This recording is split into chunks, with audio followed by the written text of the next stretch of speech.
Abdul Jabbar. He had something to say. God, everyone has something to say. This is so much. Oh, it's so much. What do I do? What do I do? Am I going to be able to keep up during the season? I already do 2 videos a day. Are we going to have to amp it up to 3? I don't know if I can do it. Okay.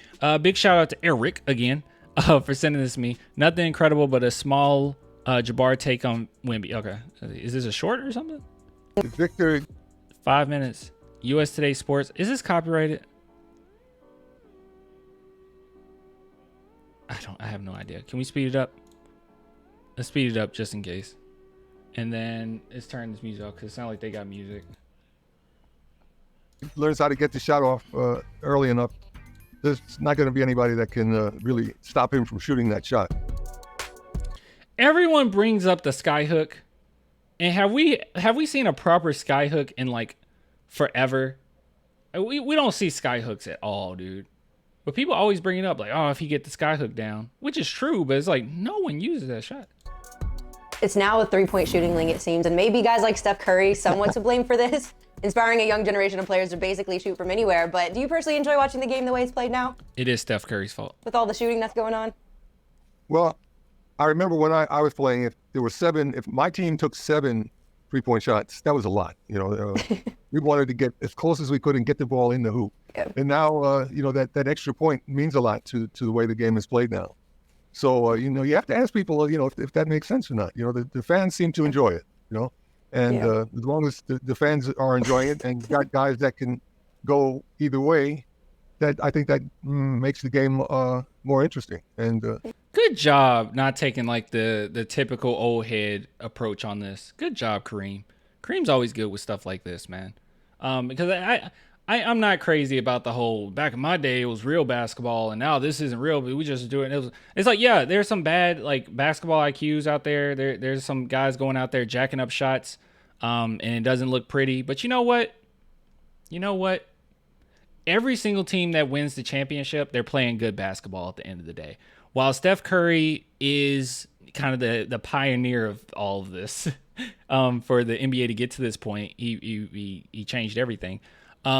Even though that is true, at the end of the day, like he still has a phenomenal team. Like they play the right way. They play good basketball. They have a good system.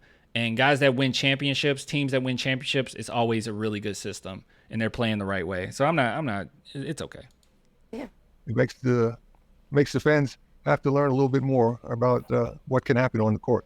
A lot of people say Steph Curry's 3-pointer is indefensible because he can shoot it from anywhere, but you had the original indefensible shot in the famous skyhook. So could you tell us a little bit what made your shot so dominant and why you think it's always been so hard for people to replicate it? Aside from how tall you are, like why has it been It is not. Yeah, that's a good question. How, like, no one replicates this. No one does it. hard for people to replicate it? Well, I don't think the shot is being taught to kids, you know, when they're learning the game. They don't learn the basics of the hook shot. And if you don't learn the basics early enough, you can't work on it. There you go. My hook shot didn't get to be fine-tuned until I was a sophomore in high school. And then since then, from that point on until I retired, nobody could deal with it. Yeah. Who taught you the hook shot, if you don't mind me asking? Who taught me the hook shot? Jeez. That's a tough one. It's probably multiple people, right? My grade school teacher, Farrell Hopkins, is a great guy. And he said, hey, we got to get you the ball sometimes, and you can't be making these turnovers. And that's basically what I worked on. That's cool. Well, someone who has been working, I feel like, on the skyhook recently just so happens to be Victor Wembanyama. I'd love to get your take on this guy overall, but for starters, do you think that the skyhook suits him, and do you think it should be added to his arsenal? That's a bad question. Like, yeah, he should add anything to it. Why would you not add something to your arsenal?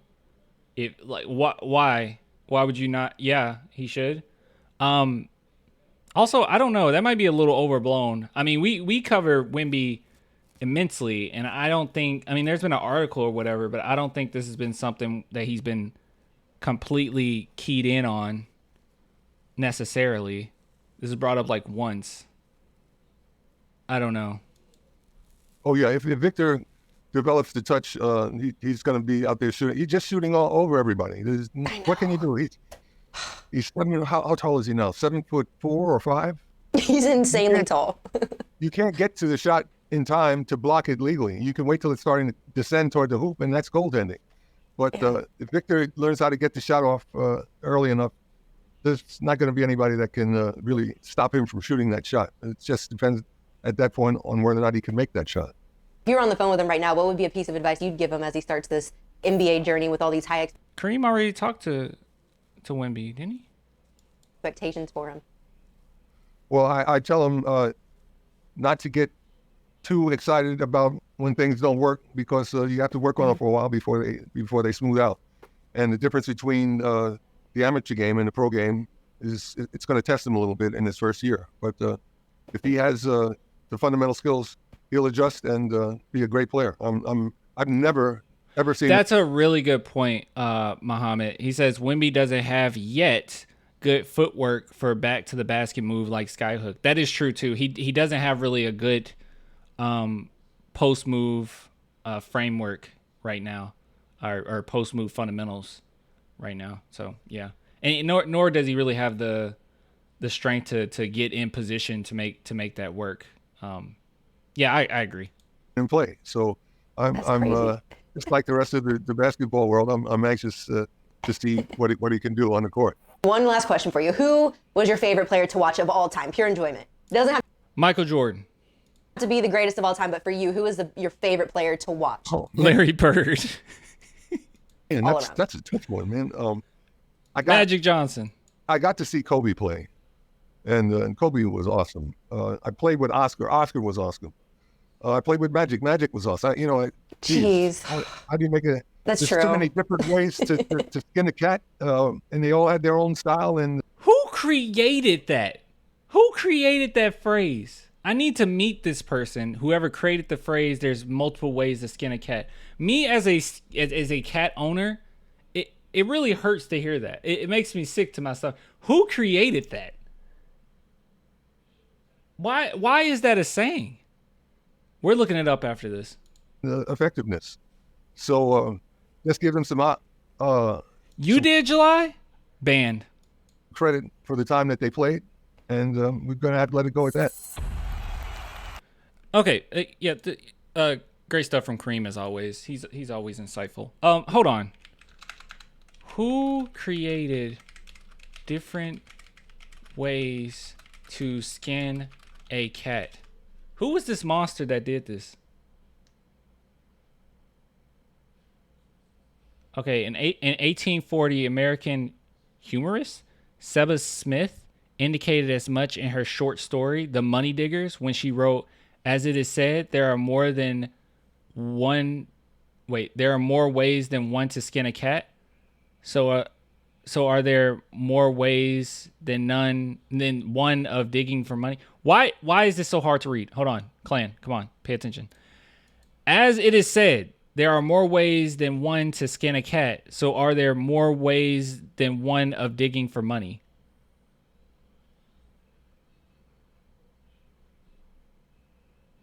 I mean, this phrase feels like it's from 1840, bro. That is disturbing. It feels like it's from 1840. It's just a phrase that feels like it's from 1840. I don't know. It's so, ugh. I don't know what's up with that phrase, man. The one way to skin a cat. Why are we doing this? Wait, we can dig for money? Gregor, you know it. Come on. What kind of cat? Tiger, lion, etc.?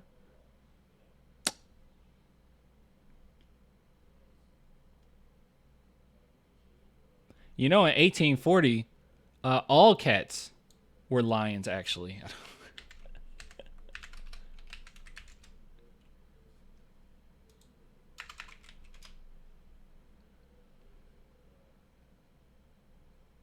It's cat art. This is what cats. These were cats in 1840. See, this is what I'm saying. Like, okay, cats look like this. Okay, that look terrifying. Look at them. That's terrifying. Oh yeah, that's terrifying. Yeah, you might have to skin that. But like, why are we using this in 2023? Looks like Mika said, to be honest, you shut your mouth, July. You shut your mouth. Okay, really quick. If you guys want to support the channel, clanthemerchfan.com, link in the description, okay?